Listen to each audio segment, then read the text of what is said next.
एक बार एक गांव में कन्हैया नाम का एक भोला भाला आदमी रहता था।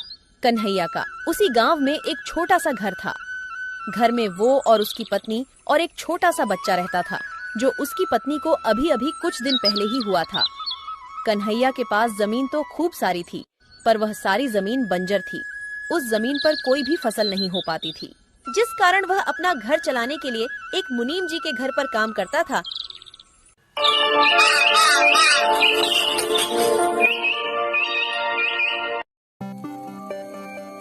भाग्यवान, ओ भाग्यवान, आज मुझे मुनीम जी के पास बहुत सारा काम है। आज मुनीम जी का अनाज बाहर शहर बिकने को जाएगा, तो मैं आज खाना खाने नहीं आ पाऊंगा। तो तुम आज मेरा खाना किसी के भी हाथ मुनीम जी के घर तक पहुंचा देना। फिर कन्हैया मुनीम जी के घर पर काम के लिए निकल जाता है।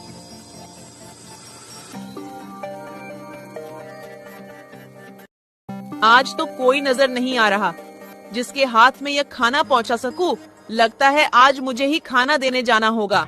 कन्हैया की पत्नी कन्हैया को खाना देने के लिए मुनीम जी के घर के लिए निकल जाती है।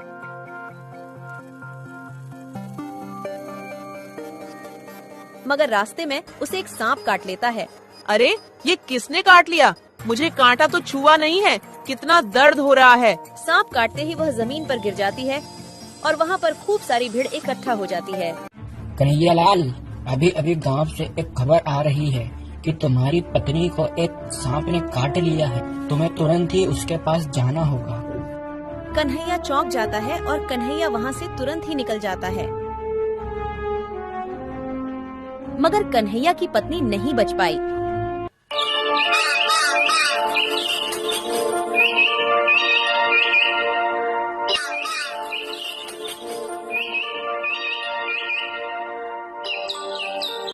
सब खत्म हो गया।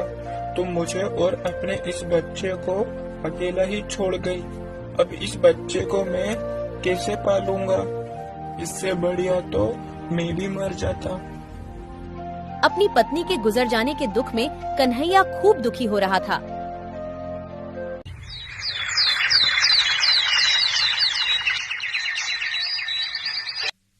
कुछ सालों बाद कन्हैया के जीवन में खुशी का माहौल बनता है।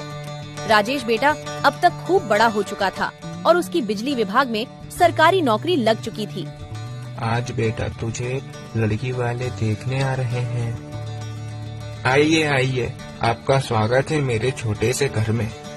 राजेश को लड़की वाले देखने के लिए आते हैं और राजेश का रिश्ता नंदिनी के साथ पक्का हो जाता है। फिर कन्हैया अपने बेटे की शादी बड़े ही धूमधाम से करता है। फिर शादी के कुछ दिन बाद, नंदिनी, ये लो पैसे, जरा अलमारी में रख देना। अरे बाप रे, इतने सारे पैसे!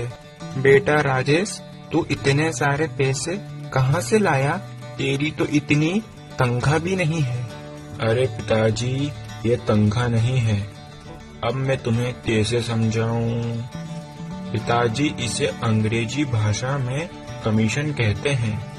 मतलब तू लोगों से घूस लेने लगा है।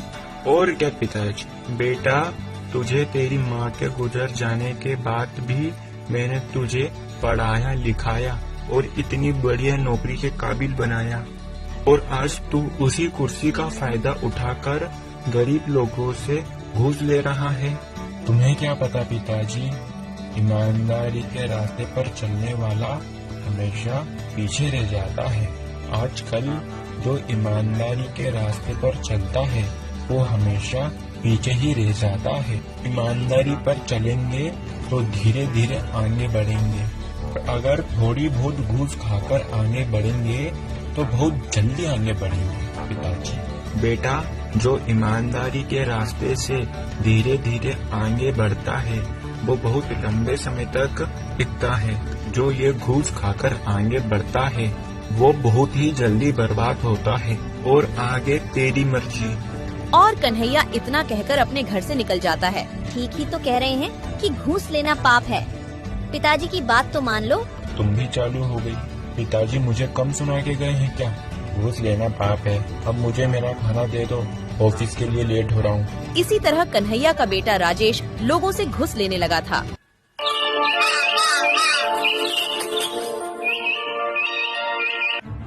वह हर रोज ढेर सारे पैसे लाने लगा, पर कन्हैया को बिल्कुल भी पसंद नहीं था।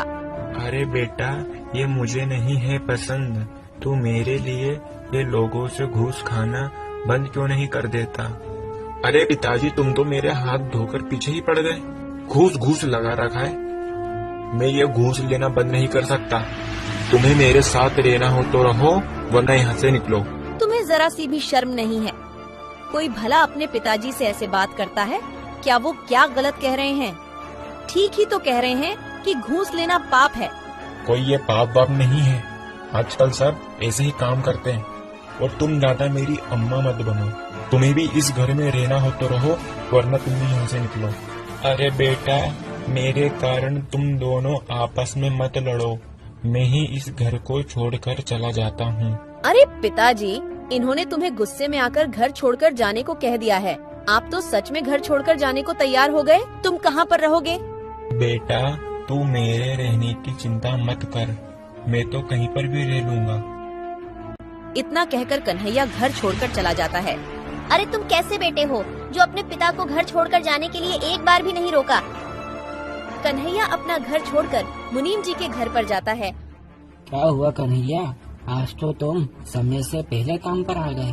और कन्हैया मुनीम जी को अपने बेटे की सारी बात बता देता है।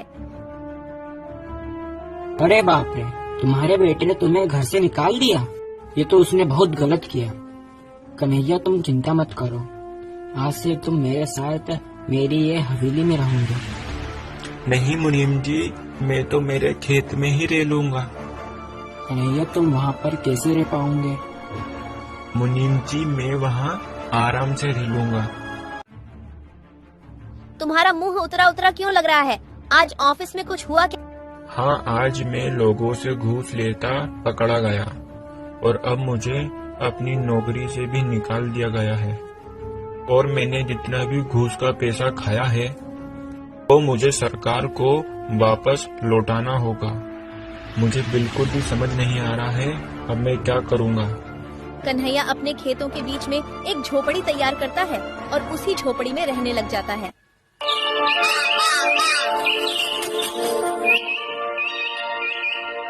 मुनीम जी कन्हैया से मिलने उसकी झोपड़ी पर जाते हैं।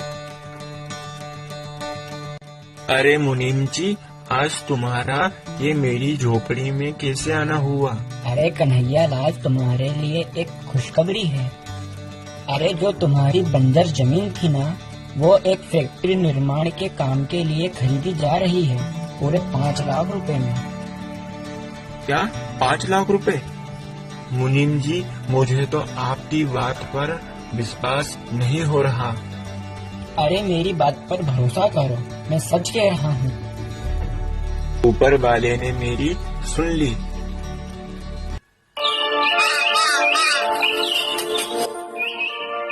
कन्हैया अपने बंजर जमीन को बेचकर उसी गांव में जमीन के पैसे से एक बढ़िया सा घर बनवा लेता है।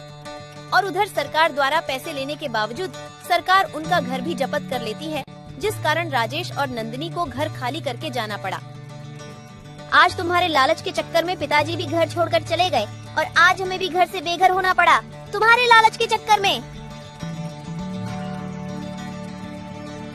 आओ राजेश बेटा, अब तो तुम्हारा पिता लखपति बन गया है।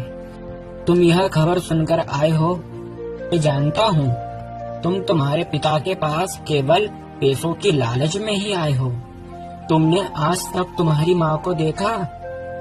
ये कन्हैया ने तुम्हें तुम्हारी माँ के जाने के बाद खूब पढ़ा लिखा कर बड़ा करा और तुमने उसे ही घर से निकाल दिया। और तुमने उसी पिता को घर से निकाल दिया। तुम्हें ये सब करते बिल्कुल भी शर्म नहीं आई? अरे मुनीम जी, अब छोड़िए, वो अभी बच्चा है, उससे एक छोटी सी गलती हो गई। पिताजी, मुझे माफ कर दो, मुझसे गलती हो गई और आपकी बात नहीं मानने के कारण आज मेरे हाथ से नौकरी भी चली गई। कोई बात नहीं बेटा, तुझे कहा था ना मैंने कि ईमानदारी के रास्ते पर चलेगा तो खूब आगे जाएगा। अब देख लिया ना बेईमानी के रास्ते का परिणाम।